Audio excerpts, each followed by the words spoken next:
want to do is foster communication, and I was reading something last night. One of our first speakers was Avelle Gordley, and she wrote a book called Remembering the Power of Words, and I thought that there was something in here that I thought really addressed what we should be about tonight. It says, I will say this about American Field Service Committee. We had great people. We had exceptional people. We had people who were made for that particular time in Oregon. It was just that kind of team. The difficulty came with our external advisors. We had an executive committee, the American Friends Service Committee Executive Committee, that operated like a board through consensus decision making. The committee was made up, for the most part, of liberal whites who wanted to do good with a handful of people of color, maybe 2 or 3 out of a couple dozen. By and large, the committee was removed from the reality of the communities where we were doing the work.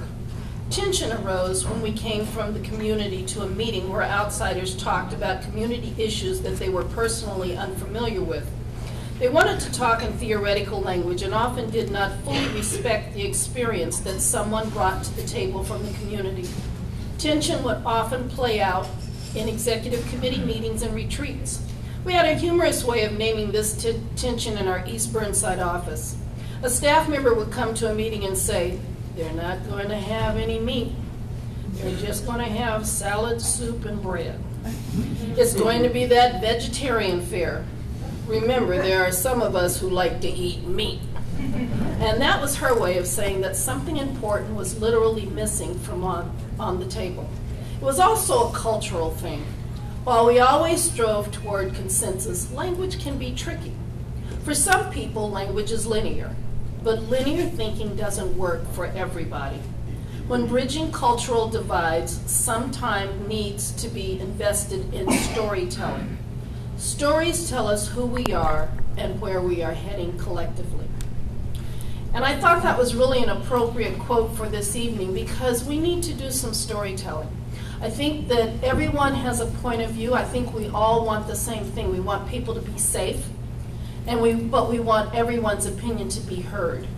And I kind of feel like I started some of this because for a while there I was kind of the Antichrist of Williams Avenue in the press. And I don't know if you all know, but this even went to New York. It was in the Atlantic magazine. So I thought, wow, my name's in the Atlantic magazine. Kind of anti-Christy, but you know, what can I say? But anyway, what we're really hoping for tonight is that storytelling is told, that everybody here at this table tells their story, that each of you in the group gets to tell your story too. And I got another quote the other night that I thought really addressed what we need to be about tonight. The quote said, "Knowledge speaks, wisdom listens." And I hope that we'll all, I know we all have plenty to say. When I heard that quote the first time, I thought, oh Lord, I've been real knowledgeable all my life. And in the last few years, I've really been working on my wisdom. And so I hope that we all will develop wisdom tonight and speak from our hearts, but speak knowing also that other people are speaking from theirs, and that everyone's opinion, you know, it's kind of like body parts. We all got one. So everybody has an opinion, and we want to hear what their opinion is. Today we have an august panel, and we're going to start with our historian, who has some wonderful slides. You notice trying to be organized thing is overrated. Okay. Tom Robinson is a longtime Portland historian, Albina neighborhood advocate, photo archivist, and owner of historicphotoarchive.com. At this website, you will find a larger collection of images depicting the historic Albina neighborhood entitled Urban Renewal, Urban Removal in North Portland. I give you Tom Robinson.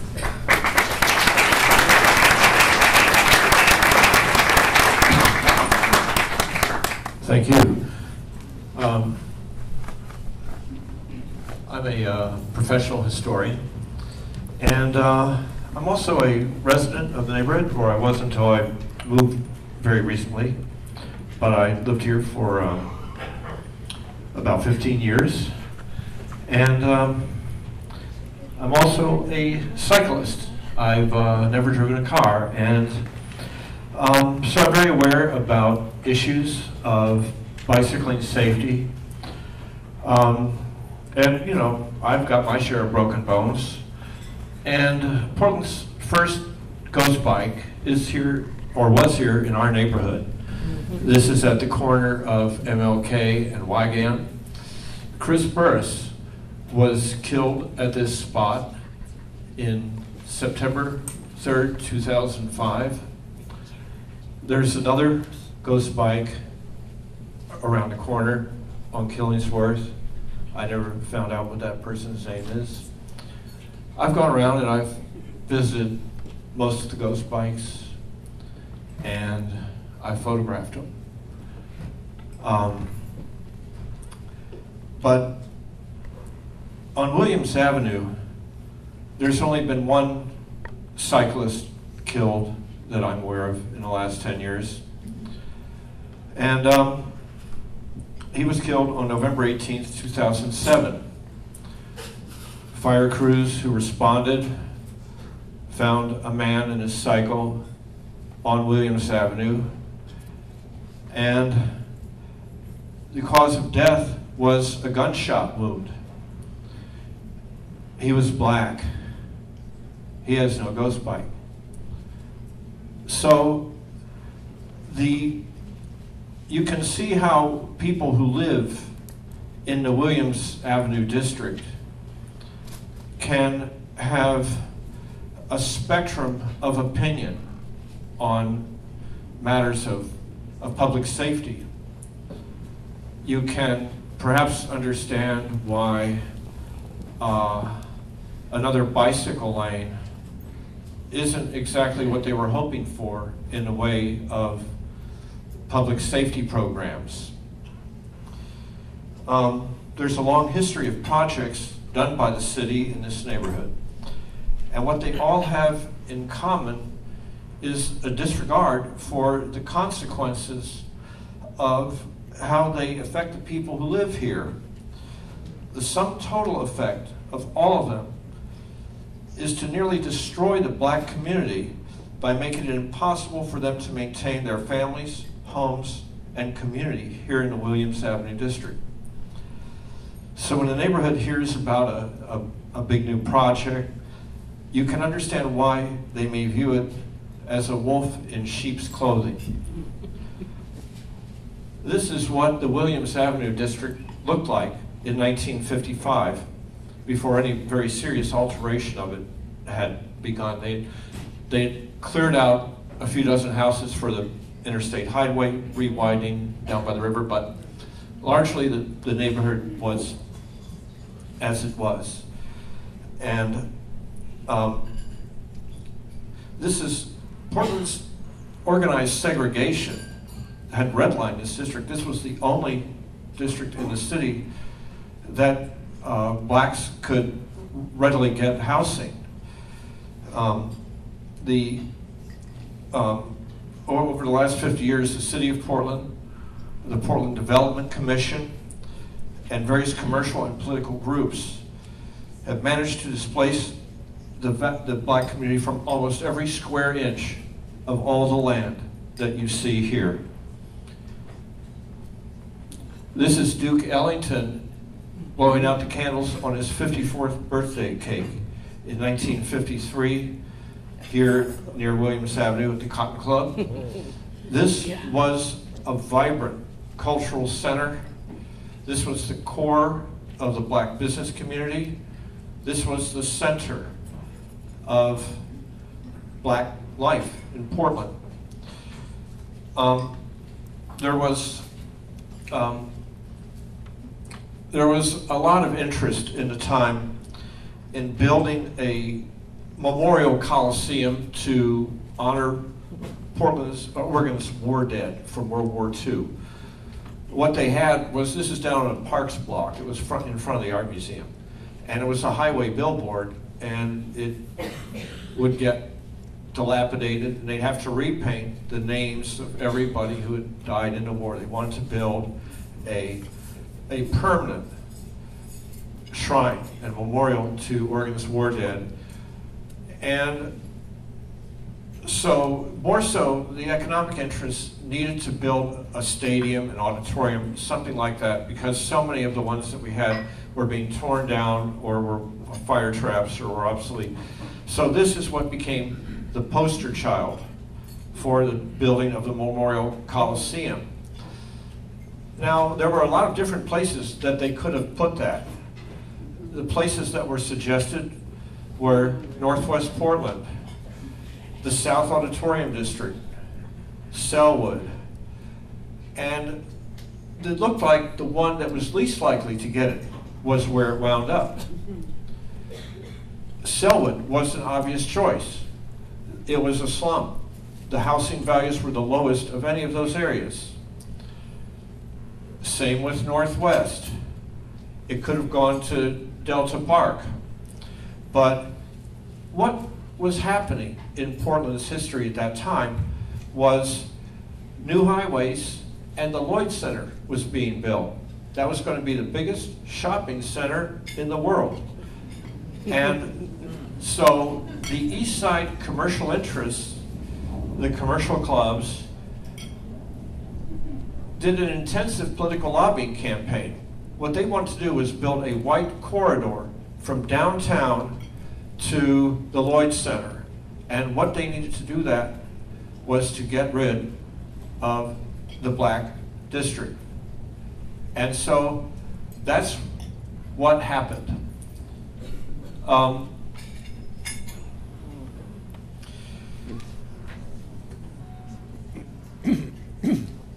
What happened was they bulldozed about 450 houses. But they didn't stop there. All these houses that were down by the riverfront here, you can see where the Coliseum is going to be built. That was the district that was torn down. And over here, the next thing was to start taking out more. Those were all taken out. They were condemned to build what they called the ER Hotel. It ultimately became the Thunderbird. They started clearing land to use for other commercial purposes. Next, you can see the Coliseum over there. The next thing was I-5. Of course, the road had to go somewhere. Anyway, that took out, well, you can see, I've kind of lost my place in the notes here, but you can see the swath of land that has been taken out here. So this took out the whole neighborhood. We're now only 3 blocks away from Union, or what is Martin Luther King now. And it's going up. It's going up the hill. And there you see it come up the hill. Now it's taken out, this is called the Minnesota Freeway. This is where I-5 is sunk into the ground now. Everything on your right, that was taken out for Kaiser Hospital. So, looking over on your left, now we start looking at Emmanuel. Emmanuel started increasing its size.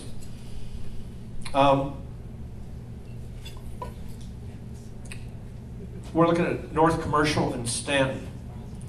And this is where they built the North Wing. And over the next 10 years, every house that you can see in this picture was also taken out. Housing this was still the only place in Portland that black people could live. It was becoming a pressure cooker. The black neighborhood was moving northward because the southern parts had all been condemned. People would have their house bought out or condemned out from underneath them, go buy a new one, and then there are people who've lost their houses 2 or 3 times here. The community did a lot of opposition work. Here we have the NAACP is presenting a petition to the Housing Authority of Portland. So let's see, that's 1962. demonstrations in front of City Hall. This is 1963, NAACP, are picketing. And during these years, there was a tremendous amount of organization being done here. In 1964, Portland hosted the West Coast Regional NAACP Conference and the 1967 National Urban League Conference. So there was a lot of visibility, a lot of effort. But the gold rush was still on to clear out this neighborhood, and Emmanuel had quadrupled in size in just 10 years and had this grandiose scheme to quadruple in size again. This was the master plan. This is Williams Avenue right here. They were going to take out everything. This is Fremont up here. They wanted to take the whole thing out. Well, in order to get the land, they had to develop political support for that. I'm looking here for the date of what, here it is. So Emmanuel started to host community meetings, they called them. This is June 1970.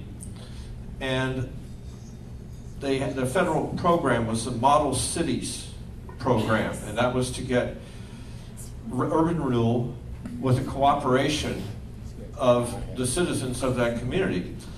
And so they started down this street. Emmanuel Hospital was surprised by the strong opposition of the neighborhood and the community groups.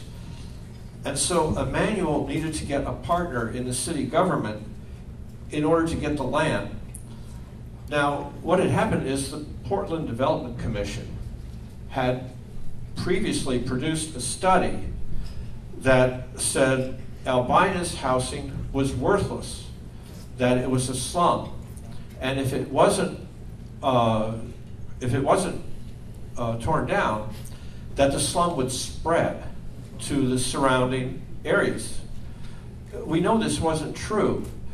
Land values were strong in this neighborhood, and they were much better than any of the other districts I mentioned earlier. But what they had to do was partner with the Portland Development Commission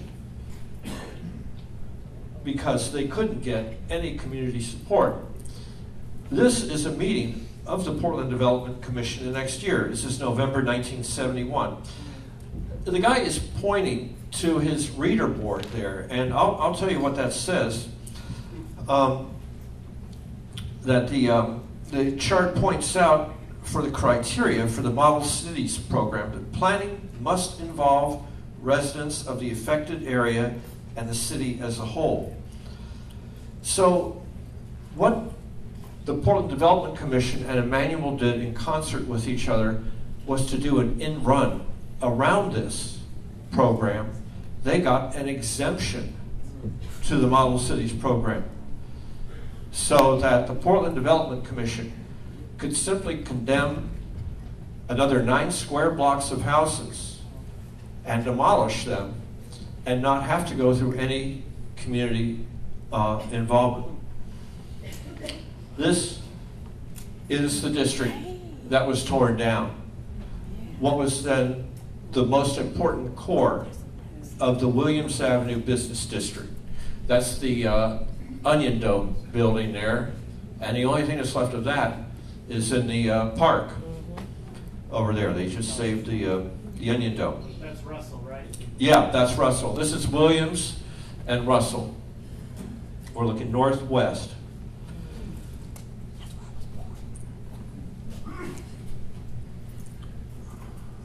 And so Emmanuel was able to get those 9 square blocks of mostly black occupied residential and commercial buildings.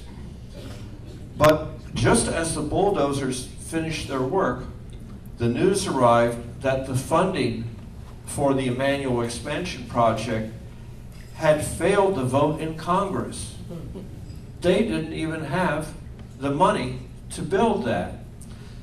And so they tore all this land down, and when you go up Williams and you see those vacant blocks, they're still there. The building that you just saw down, torn, the Onion building, that was down in the lower right, just off the screen there. That's still a vacant lot. That one up there is. And so anyway, the political machine behind the demolitions was unstoppable. And the Portland Development Commission refused all further community proposals to use the space. And this is, you can see the scars of all the removed buildings. The curved street on the left is curvy, the bottom is Russell, and on the right is Williams and Vancouver.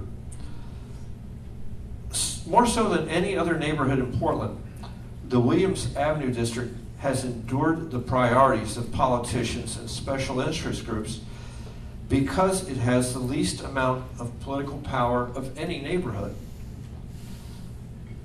The character of this neighborhood is more challenged today than it ever has been. This issue is not about public safety. The issue is whether the neighborhood can have a say in the plans that will forever change the character of it. So thank you very much.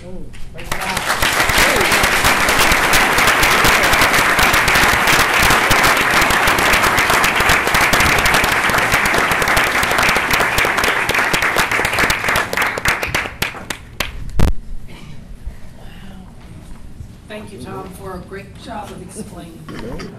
I'm sure that was quite revealing to a lot of you. What he didn't show were some of the homes that were in that community, because a lot of people were under the impression that it was torn down. And in his previous slideshow, he showed the beautiful homes with the manicured lots. And I still have dreams about the house that I grew up in. Hardwood floors, pocket doors, 2 triple garages. I don't even want to go into it. Okay. We were right in the middle. When you go, you make that little turn on I-5 to go up towards Killingsworth, that little turn, and there's a tree. That's my yard. Okay. Yes? Could you make a single statement about what the actual proposal is by singles? I am not in a position to do that. Okay. The question was, could I make a statement? And our next speaker, I think, is Ellen Vanderslice. Ellen is a Portland-based architect. She's a planner, a jazz musician, and a self-described radical pedestrian advocate. And working as of October 2011 in the Portland Bureau of Transportation. And Ellen was one of the people who, and I have to say this, when I went to the meeting before I was dubbed Antichrist, Ellen listened very fervently, and she listened with empathy and with heart and with open ears. And the process was slowed down, and community people were involved on the committee that she was forming, and for that I applaud her. I present Ellen Vanderslice.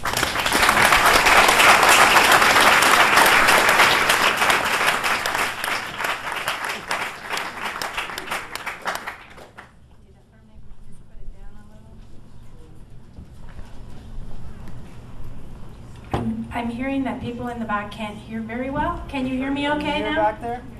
Can you hear me? Okay. So, thank you so much for inviting me to be here. And it's really sobering to watch, to see the pictures that Tom showed. And then the question was, can somebody talk about what's the proposal? So I want to just start out by saying we've been through a process where we showed some proposals, but we're back from that now. We're starting over as far as what anything is going to be done on Williams. Thank you. I wanted to start by just saying I saw an awful lot of members of the Stakeholder Advisory Committee here, besides Noni, who's here on the panel tonight. But would the Stakeholder Advisory Committee's members mind standing up just so we can just say hi?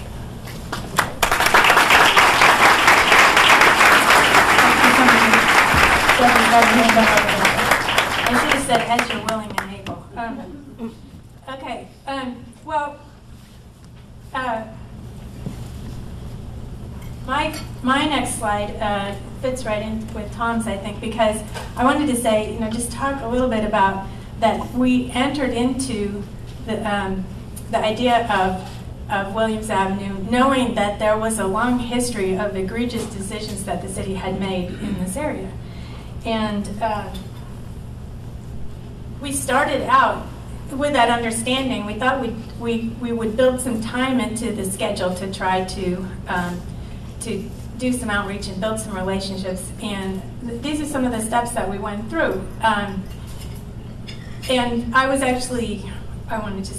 quite proud of the fact that when we sat down for our first Stakeholder Advisory Committee meeting after doing a couple of months of this outreach, it wasn't an all-white committee. But you notice that the bullet item there about aiming for balance in the process. So one of the little things that happened was that we were concerned to make sure that all the voices were heard, and we didn't want any particular group to overwhelm. Especially, we had so many passionate bicyclists who were very interested in this project. We didn't want them to overwhelm the process. So we kind of set up this rather strict procedure for the committee, so that and that sort of came back to haunt us later when we were trying to get more people involved, and all of a sudden they found we had this sort of the committee sits at the table and everybody else sits aside, and then we hold public comment to the end, and that wasn't as welcoming as we would have liked when we actually did. It wasn't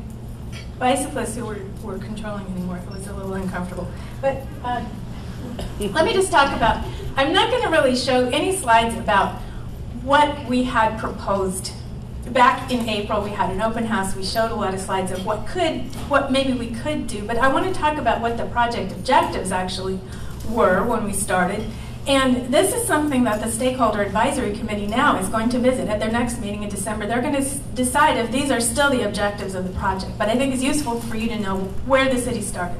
So the first objective, which turned out to be a fairly brilliant one to have, was that we would actually listen. So we would have an open process where all voices could be heard by the city, and that turned out to be something that we had to fall back on several times.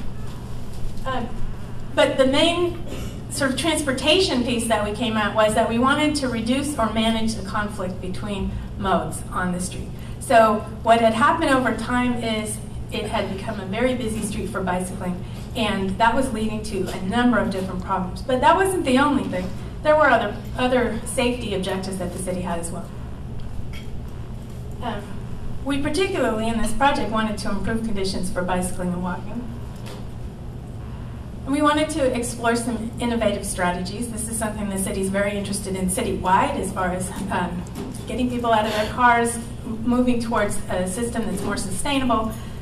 Getting more people on bikes, frankly, is very, from the Office of Transportation's or Bureau of Transportation's point of view, it works really well for us because we need to move more and more people as the city grows in the same amount of space. We're not going to build a lot of new infrastructure anymore. And so getting them on bicycles, and bicycles don't tear up the street, it works really well for us from a selfish transportation point of view. If you leave aside all the other reasons why you might want to get people out of their cars and using active transportation, walking, biking, taking transit.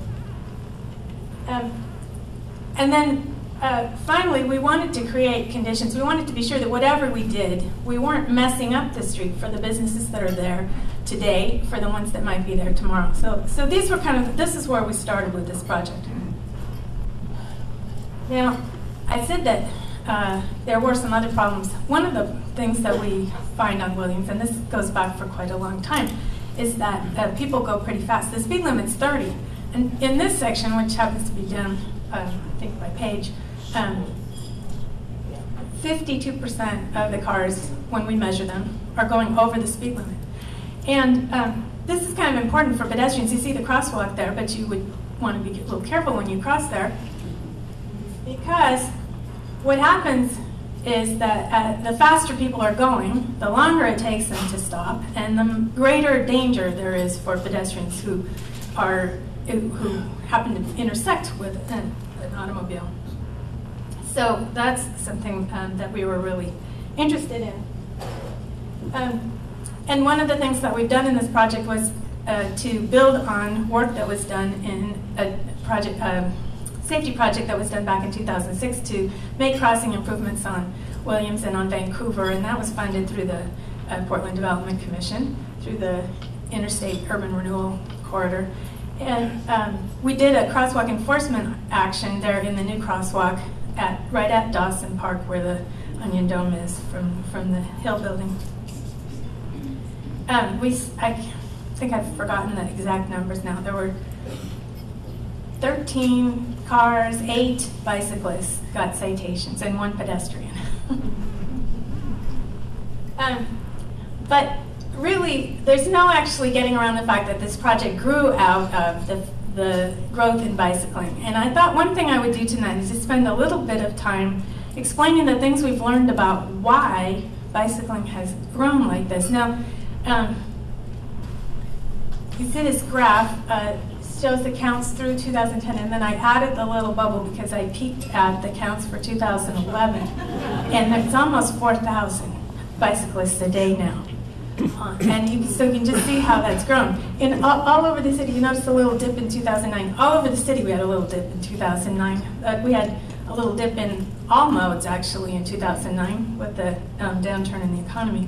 But the general trend, you can see the general trend. So we went from when the first bicycle lanes were put in around 1997, we measured bikes on Williams in 1997, and there were about 270 a day. So it's about a 14 times increase, 14 times more bicyclists this year than in 1997. And that's 11 times more men and 28 times more women bicycling now than in 1997. So I wanted to just talk a little bit about why. Why are there so many bicyclists on Williams? It's one of the Williams-Vancouver corridor is one of the most heavily used in the entire city. And one answer to that question is that this area actually has the highest bicycle ridership in the city. So more people here are riding. This is some data that the city's auditor's office puts together, or used to put together, and this is from 2008. But you can see that this is people who, for their work trip, either ride a bike regularly or as their second mode ride. You know, when they're not doing the first thing, they take a bike. And this is a map. This was done by Scott Parker, who's here in the front row, closely related to me. But he was doing some GIS work, and I said, "Could you show me what the slopes are in this Williams thing?" So I think what you can see here is the red slope streets. The background shows the elevation at 10-foot in 10-foot increments, and so you can see the Alameda Ridge running along up there. But you can also see the steepness of the streets. The red streets are steep, the yellow streets not quite so steep, but the green streets are really not very steep at all. And so Williams actually, if you look at that's Williams, it follows this very nice level, not very steep grade up. And from there, you can take going, now that we've improved going. You can keep going on Williams, or you could get off at Failing and get over at I-5 on the Failing overcrossing. So it like opens up all this area of Northeast without ever having to climb up a big steep hill. So that's why you've got the highest bike ridership, and then you've got this route that people take. I just wanted to show you that that didn't just come about by accident. This is a close-up where if you look here, you can see that the streets, they're cut and filled to make the streets go at that. And that's why Williams goes along so nice and straight. It was really cut and filled to make the highway. Another thing that made a difference is in 2009 we painted a cycle track, a two-way cycle track through the Rose Quarter. That was a big success in working together with TriMet and creating a nice way to get from the East Bank to Esplanade up to Williams. But it just means it's a lot easier to get to Williams. And here is this string of people coming up to Williams and Broadway. So we began this with this idea that we could find some way of making the street better for all the modes, managing the conflict. But our ideas really revolved around, can we get more space for bicycling? And in that, when we began to look at the traffic on the street, we found that there were some segments where, just from a traffic engineering perspective, it's kind of a no-brainer. The traffic volumes are such that you could make it all flow just fine with one lane instead of two. And especially, that sort of goes hand in hand with the people speeding. So down there in the beginning part of the southern end, right after you pass the freeway on-ramp, you lose a lot of people there. And in that part, there's not so much traffic. So that was kind of where we started. Like, could we maybe go to one lane in some places? Are there some places where there's not as much parking need or something like? We were looking at the opportunities through the thing. But it looked like we probably couldn't. The traffic was too high between Cook and, say, Failing to really look at going to one lane there. And this is just, again, not looking at what you would do with that space, but really just looking at the opportunities. So we had this open house, we showed all this different stuff, and then we began to hear back.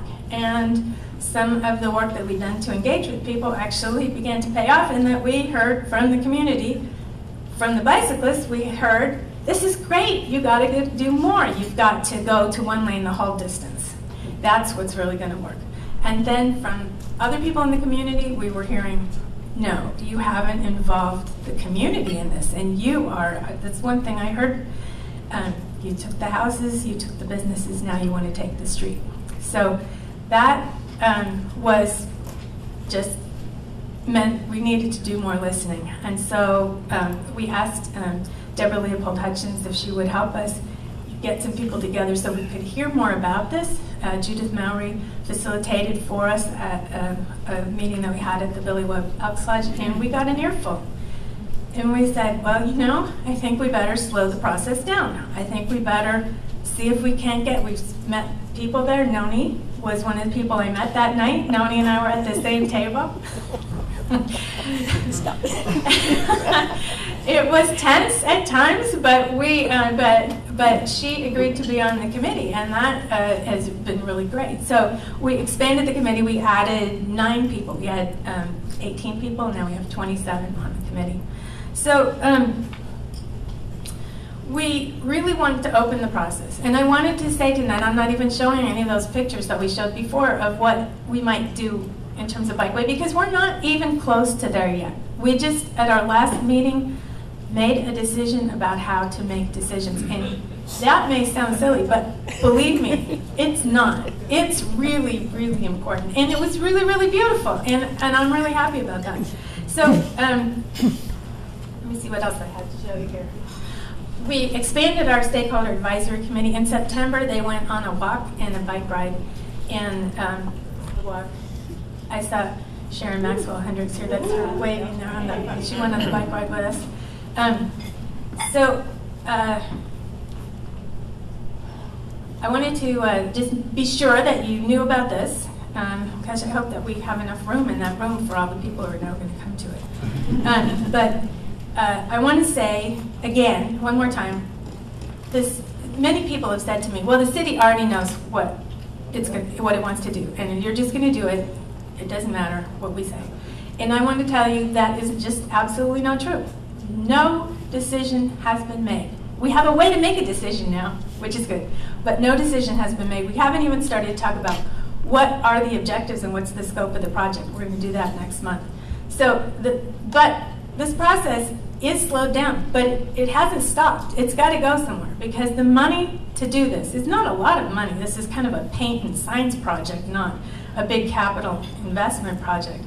It's not a streetscape project like on Killingsworth or Russell, where they put in a lot of streetlights and stuff like that. It's just a couple $100,000 to do some improvements. It won't go that far on this corridor, but that money under the current budget crisis that money is not going to survive this fiscal year. So we have to make a decision probably by March, and that's what we're aiming for in our process, is to actually come to some kind of a recommendation by March. So I wanted to acknowledge the past, that the city is working really hard to understand how to do better. We are trying. We're obviously always getting it right. So please let us know if there are ways we could do better. We want to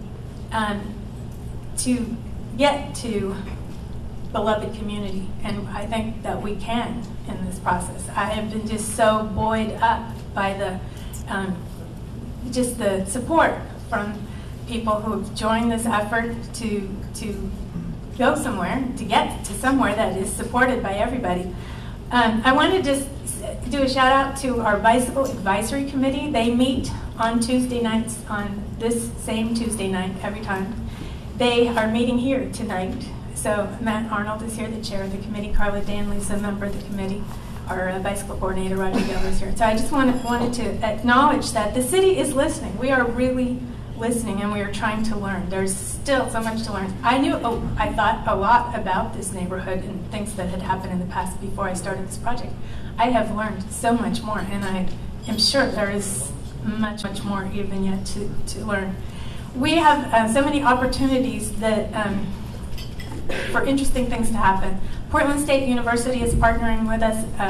Ellen Bassett is here tonight from the Master of Urban and Regional Planning program, and her students have been doing some work on Williams, finding out about interviewing people, observing behavior. They're going to do a pedestrian intercept survey, and bicycle intercept survey was already done. So that's it. I just want to thank you, and to say that there are a lot of ways for you to be involved with this process, so please don't hesitate to contact me to let me know that you're interested, and visit our website on the city's website, portlandonline.com, or transportation/Williams, and come to the forum.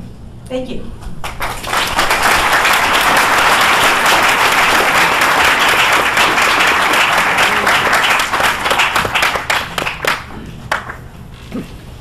Thank you very much, Ellen.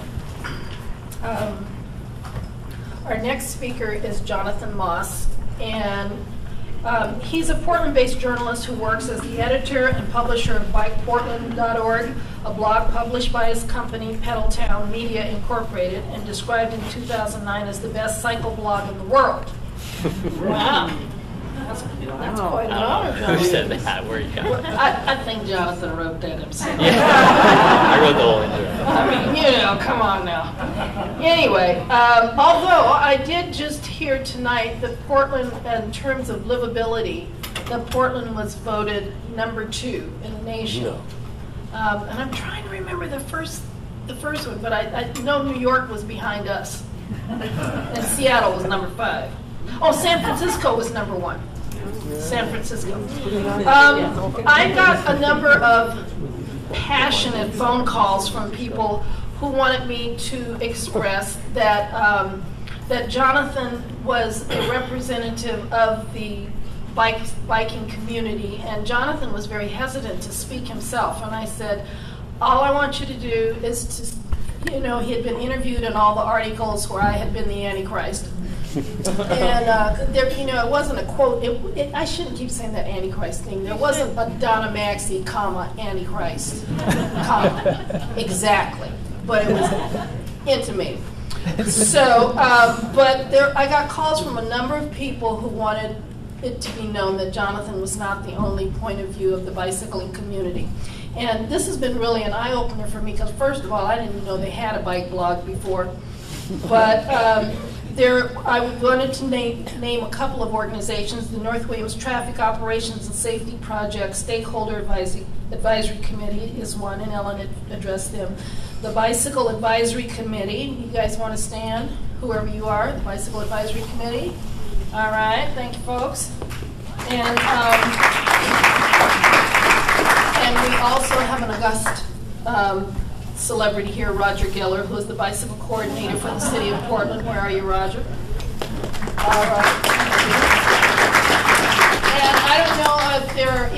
biking groups, but one of the things that I suggested to the Bicycle Advisory Committee is when we break into our conversation groups, into our facilitated talk, make sure that there are a number of people at each one of the groups so that your group's opinions can be heard. Because I think it's real important that it be evenly weighted around the room. And while Tim is trying to get paper, when we have our facilitation, we would like to also have 2 people in each group, 1 person taking notes, so that all the great ideas that come out in the group can be given to Ellen and her stakeholder committee. Without further ado, I present to you Jonathan Moss.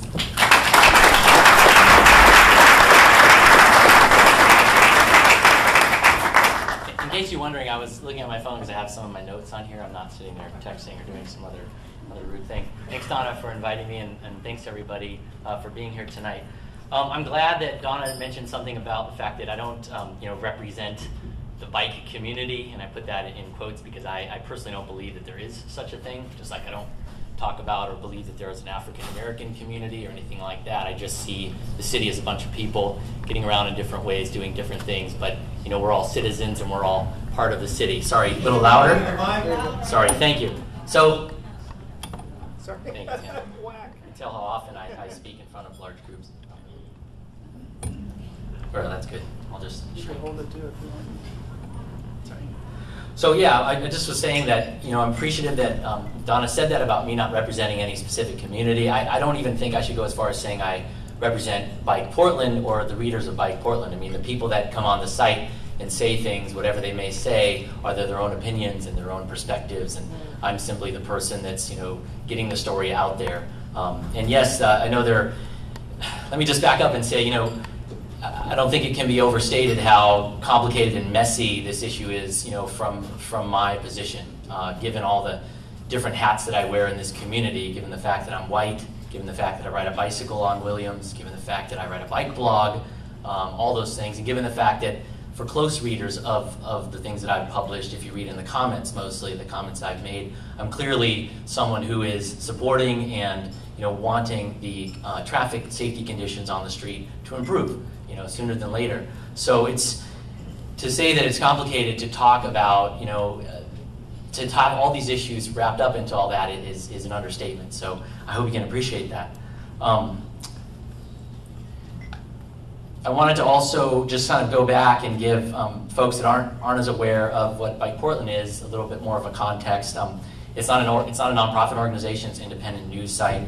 I also want to let people know that I've followed this project very closely. I was looking today, and as of January, when I did the first story about this, I've written 25 stories about this project specifically, and I also, just in general, follow a lot of the city's bike projects really closely.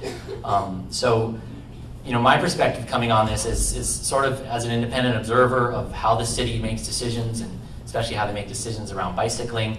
And I'm also somebody who's very sensitive to how the city in general, meaning the public in general, talks about bicycling. And I think it's really important in our city, if we're going to do the things that we've set out as goals to get as many people as we need to get bicycling, it's really important that the way we talk about bicycling is a certain way, and that it doesn't sort of get painted with broad brushstrokes and labeled and scapegoated in different things. And I think that may be one of the things that was happening, in this project.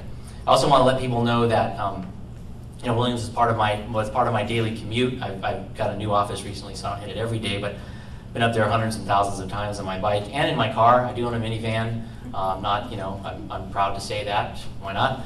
I have three small kids, and I do drive on Williams quite a bit. Although when I do it, I justify it to myself as if I'm doing research, and I need to see the other side of the windshield perspective. And whenever I take photos from inside the car, I'm in the passenger side, so you may have seen some of those photos. But I also live up in North Portland near Peninsula Park. I moved to Portland in 2004. So while I've seen quite a bit of changes relative to 2004, obviously it's nothing like the changes that have happened there. But I did move to the neighborhood in 2004. Really quickly, I thought I would kind of go back to that initial post I did about this project, just to give people a little bit of context in terms of how I came into seeing this project and where it was sort of at the start. The first story I did about it was because I noticed that Ellen had changed the name of the project to the Traffic Safety Operations Project, which sort of flagged in my head the city's going to be concerned of the implications of talking about a new bike project in Williams. So they're going to change the name to sort of hide the fact that it's a bike project.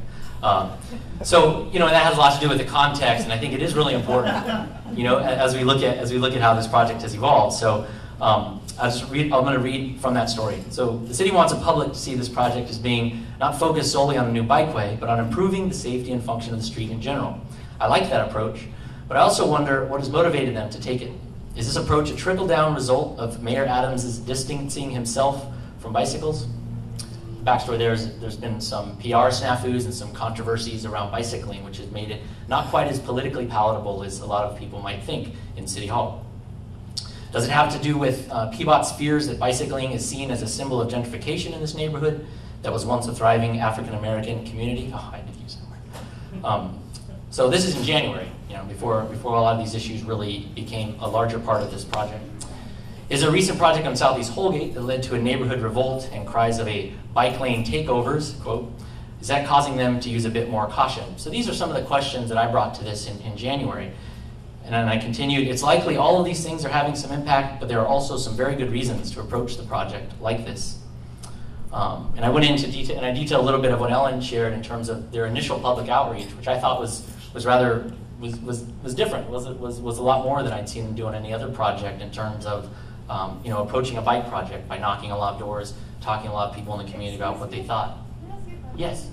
Why do you not think there's an African-American community based on the slides and everything we talked about? No, I apologize if that's not clear, and I have this thing with the language that we use and the language that I use. Like I don't use the word bicyclists. I don't use the word bike community. I try not to use the word that labels any community as being defined, because I think once you do that, it becomes really easy to then label and stereotype and scapegoat a defined set of people that doesn't really exist in some ways.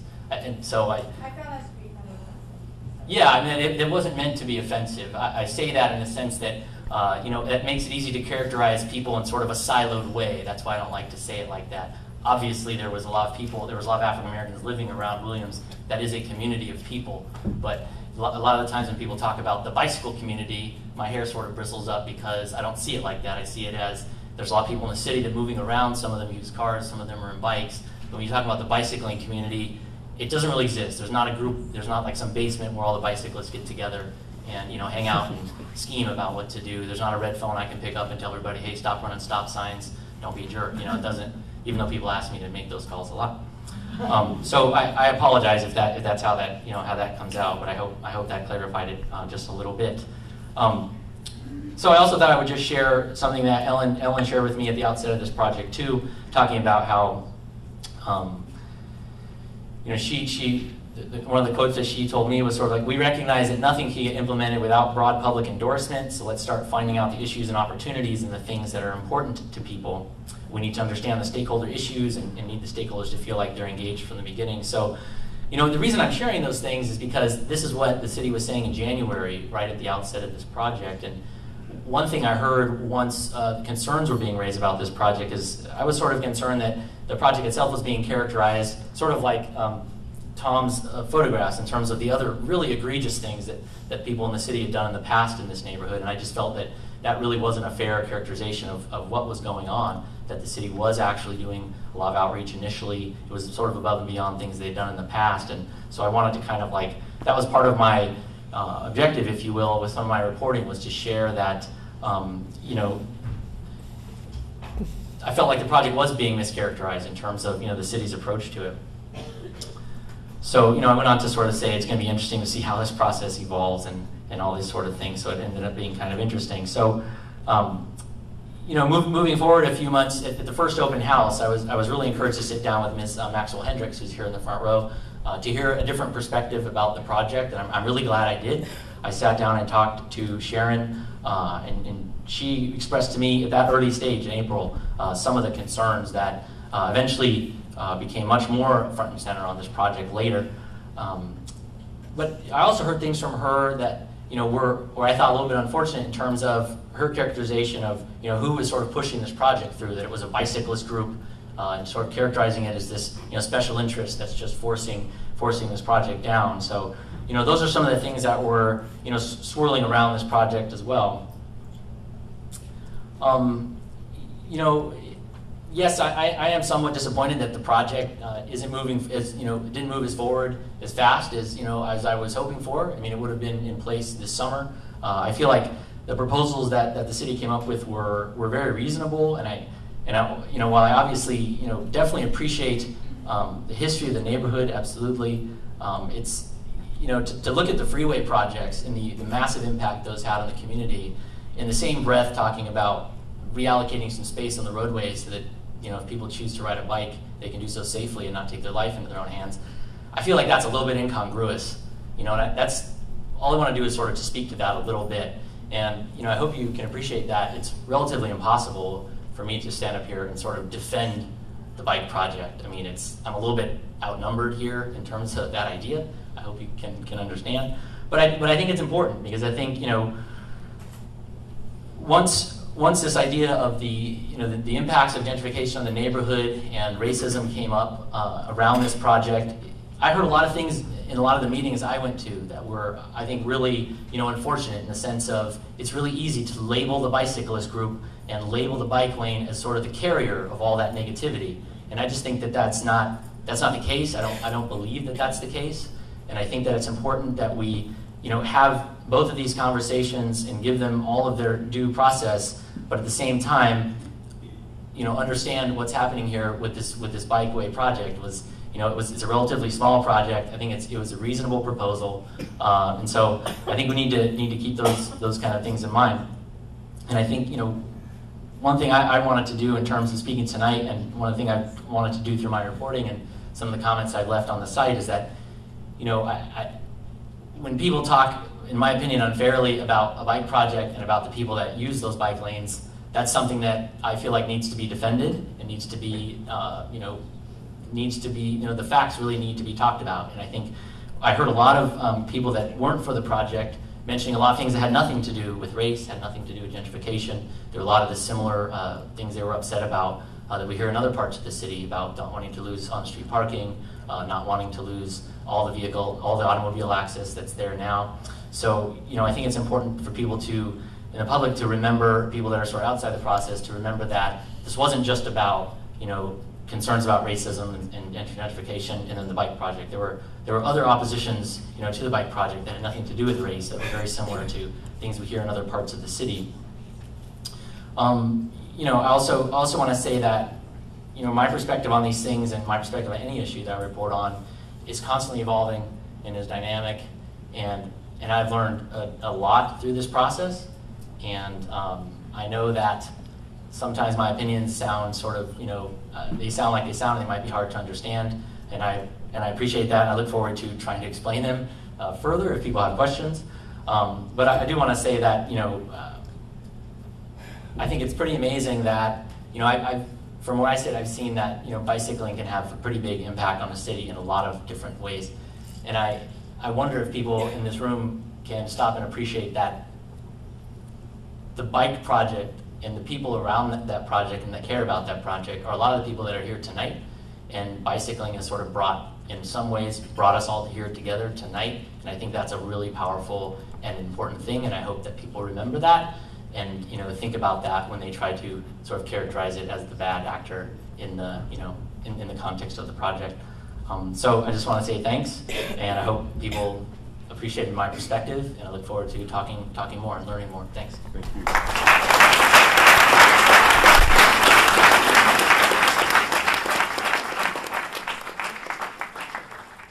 Thank you very much, Jonathan. And I just wanted to say thank you for speaking up. Your concern about the comment. You must have come to our earlier speaking engagements, call I Can Fix It, 5 things people of color and 5 things white folks can do about racism. And one of those things is speaking up when you hear it. That being said, that's the first time I've ever had a speaker interrupted. So I would like for us to wait and discuss in our group when you have a difference with the speakers, so that we can move forward. And Jonathan, you said something that was very interesting. This panel was selected to pretty much the only people who had a real point of view that was weighted one way or the other were you and Noni. And I'm not sure what Noni's perspective is, because Noni's a stakeholder and she's also a person from the community. So who rides a bike? Who rides a bike? Thank you. So, and so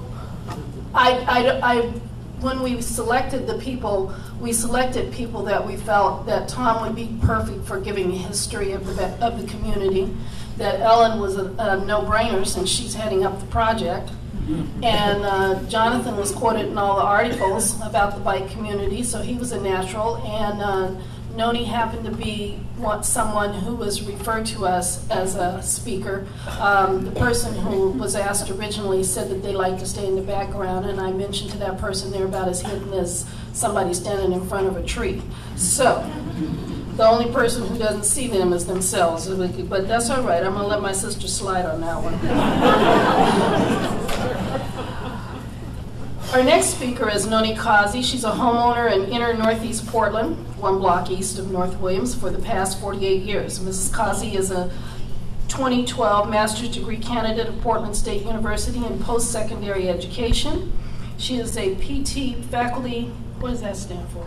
Part-time. Oh, part-time. We were just a full-time job here. She's a part-time faculty at Portland Community College Cascade campus. What that means is you get half money and work full-time. Full-time, absolutely. Mrs. Causey works diligently helping to assure that students of color have access to resources to be successful on their educational journey. She is dedicated to her community and has a passion for empowerment, collaboration, leadership, inclusion, and social justice. I think she just wrapped that all up in there. She enjoys reading a good book, walking her dog Chico in the community parks, riding her bike safely in the community, and year-round camping. So she is a member of the Ebony Rose City Travelers RV Club in Portland. The joy of her life is spending time with her family, 4 sons, 4 grandchildren, and being friends with her 82-year-old mother. I present to you Noni Causey.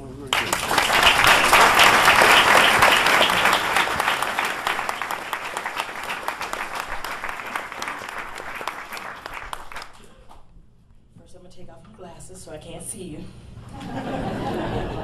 I'm supposed to breathe. There was 2 really important things I wanted to say. I'm nervous and I want to throw up. They said if I'd say that, like, it'd be okay. And I haven't drank in 22 years, and I want to drink. No, I want to drink tonight. No doubt. Really, I think that's serious. Okay.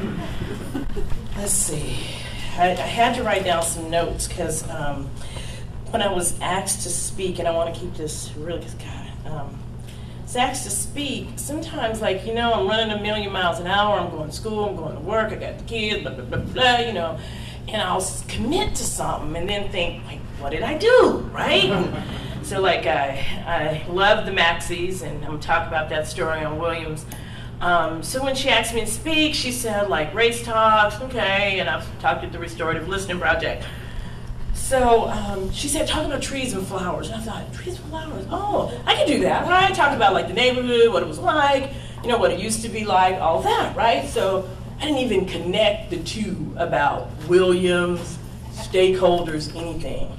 And I was sitting in the stakeholders last meeting a couple Fridays ago, and people started to talk to me about a meeting, and this Jonathan person said, what are you talking about? And they're like, you're talking at Race Talks with Jonathan of Bike Portland. And I thought, whoa, this is really deep, right? And then I started to read the blog, and I got really scared.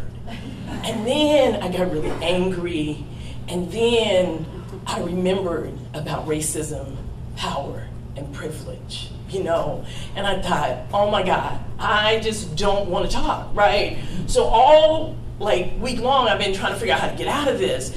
And, like, things keep coming up, right? I'm at work, and my friend brings in this huge poster that says Noni Causey. I'm like, no, throw it away. And then I look at my box, and there's those paint posters, and I'm throwing them away. And, okay, so it is what it is, you know. And I swore that I would not say 4-letter words. And so some basic things. Thank you, Tom, for your slideshow. I ain't gonna talk about the history of Portland. To do that, you can talk to my mother. She's 82. And the couple things that I remember her talking about was Vanport and how they lost everything. And then I remember that they too lived at the Coliseum. And theirs was one of the houses that got, destroyed. And then I remember, I looked at that article in 1955, that's when one of my brothers was born. I remember also we had a house, they talk about the house that we had, that's the off-ramp to the, 405 or Fremont Bridge. We also lived there, and they had to tear down that house again. So the only part that I can talk about Williams is if people know where Vancouver and Russell is, there's a Sloan's restaurant there with the big truck. And right next to that, there's a little house on Vancouver, and there's a big brick apartment building right there to your left. I was born there. That's what I know about, and shortly after that, my parents accumulated just enough money because they were really tearing down that piece to come up Williams and buy the house that I now live in right there off of Williams on Cleveland. And I live in the big purple Barney house, and I'm not ashamed to say it. My house is big, it's purple, and it sits on the corner. And, and I've seen this neighborhood take on amazing things, but there's two things that I want to talk about. One is I opened up, so I've been trying to run from this, and I can't. I opened up my email, and Boise Neighborhood Association sent me their email this morning to talk about the meeting, and right down there it said, North Williams Project, gentrification, racial issues. I thought, God, is it ever gonna go away? And when I left the stakeholders meeting last Friday, and I don't think Ellen or anybody else knows this on the committee, I went back to my office, I threw my head on my desk, and I cried. And I cried, and I asked my supervisor, is racism or privilege or power ever gonna end? And she said no. And she asked me what I had experienced at the meeting, and I said, I'm so tired of fighting. Because some days I just get tired, because I got other stuff going on in my life. And what I had experienced when I was talking about my perspective, I had 4 other people step to me with theirs, and it was about what they were saying. And I can understand, because I have a college education, pretty intelligent. But it reminded me of it didn't matter what I thought, how I really viewed it, because they were gonna convince me that I was wrong. And so I walked away from that experience, and I thought, you know what? I'm not doing this. I'm not. I don't have to. I got my little house, my little grandkids, and can I have some water? And I'm okay. So I keep thinking that this bike thing has kind of come to a different kind of thing. I wanted to ask some questions. Who came really, because I think there's 2 kind of people here. There's bikes, and people want to talk about bike, and there's Williams thing, and then there's people that want to talk about race. How many people really came to talk about race? Tell the truth.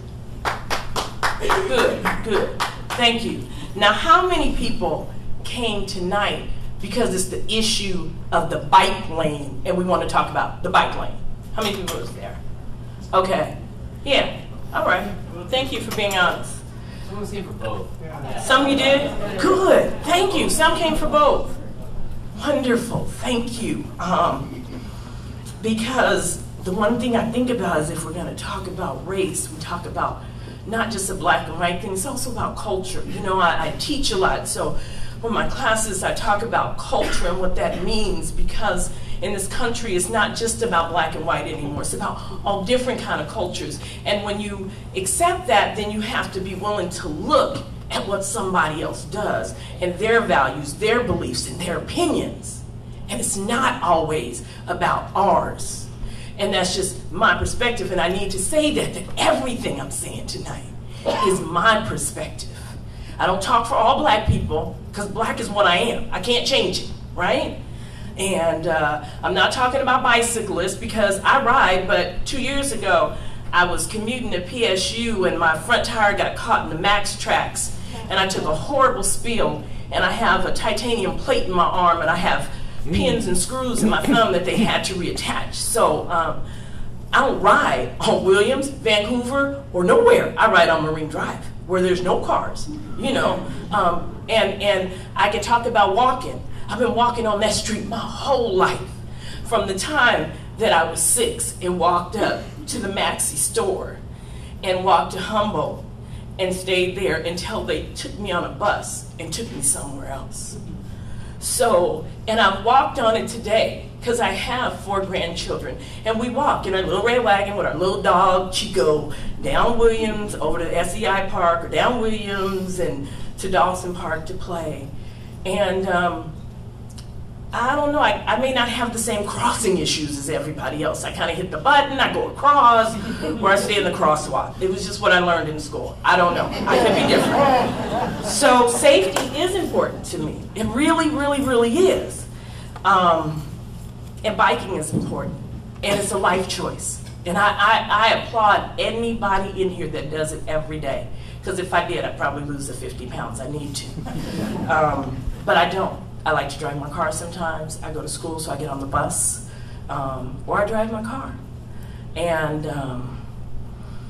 I don't know, when we talk about this race, I don't know how this bike lane became a race issue. I'm gonna tell you why I sat on the committee. It's because I drive a car, and I come up Williams every day. And at Williams and Cook, it's a nightmare. And at Williams and Fremont, it's a nightmare. And I don't want to hit nobody, and I want people to be safe, but it's not the only solution. So if we tie ourselves to this one thing, then we block out anybody else's perspective, anybody else's solution, anybody else's opinion. I've talked to bicyclists. Some people tell me you'd much rather go up Rodney. It's a simple solution. I mean, it's a possible solution. All you'd have to do is put a bike crossing on Fremont. Then we can ride straight up, right? I mean, like, it seems to be so complicated. And what I really wanted to say is I'm angry about the city about this. Because the truth is, we got enough stuff going on in our community. How many people in this room really live in this community, maybe between 15th and Mississippi, from Broadway, maybe up to Killingworth? How many people live here? Look at this. Look around. So where are the people that really live there every day? We have people that commute up Williams with their bikes. But you don't live in this community. You don't see the things that I see. You don't see that we have enough things, that we have people that don't even talk to each other. Not at all. We will walk down the street, not say nothing, and scared to death of one another.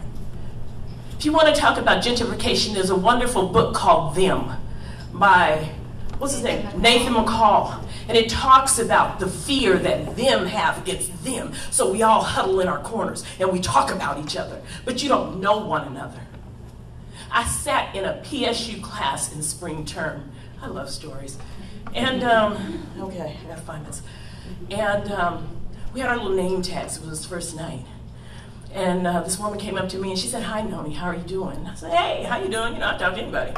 And she said, "You're Chico's mom." I thought, Chico's mom? Really, I'm Sean, John's, Edward, and Anthony's mom. I'm Chico's owner, but okay, I'll play Chico's mom. And I thought she knew me maybe from one of the dog parks, because we always go to a lot of dog parks. And she said, "No," she said, "I live across the street from you." I said, "What?" She said, "Yeah, I live in the blue house right across the street from you." She said, "I've lived there for 3 years." I said, 3 years? You know my dog, but you don't know me? I said, "Why haven't you talked to me?"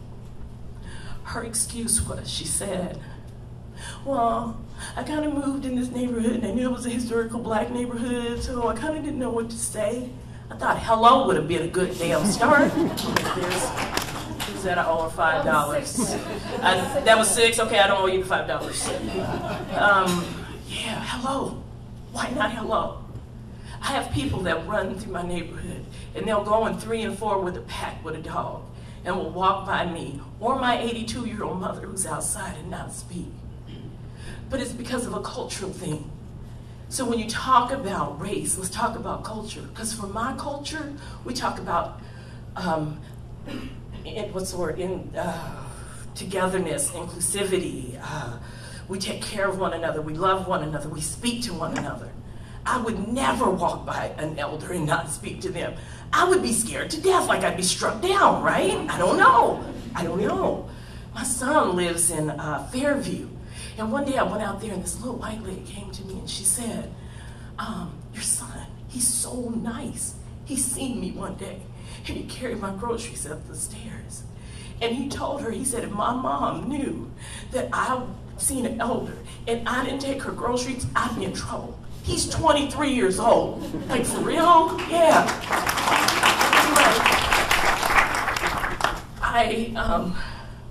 I'm not even gonna talk anymore. I don't know, I think that this is a bigger issue. I think we have an issue that we need to talk about, like why we don't talk. Why are you scared of me? What did I do to you? Why would you not talk to somebody who lives in a purple house? Why would you not talk to somebody with a dog named Chico? You know? And I'm not against bikes, but I am about options. I am about different perspectives on this. That's why I wanted to sit on the stakeholders. Not to be persuaded, but to be heard and to have my opinion heard. I can't talk about all the things that have happened in the past, but I can talk about what it feels like to feel totally disrespected and invisible in a place that I've lived my whole life. And I have people scared of me for no reason at all. I can talk about that, and I'm not. I don't know, I'm a stakeholder because I ain't going nowhere. I've been in that house. My father died there.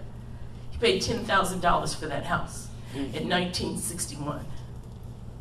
And when I leave, it's going to my grandkids. So if don't nobody else stay here, there's gonna be a couple black folks in the neighborhood. You know?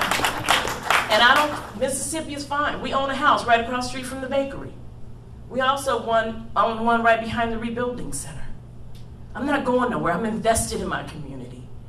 But I'm also so concerned that a couple $300,000 could bring out a crowd like this. It's pennies compared to what's getting ready to happen. The Northeast, what is it, quadrant? Yeah, Northeast quadrant plan. Yeah, the Northeast quadrant plan that I heard that's gonna take out I-5 or move off ramps and all that. That's really gonna affect our community. Why aren't we sitting there? Why are we here talking about $300,000, which most two-income families make a year, and we got millions coming into this community? Amen. We are confused, and I blame the city on that.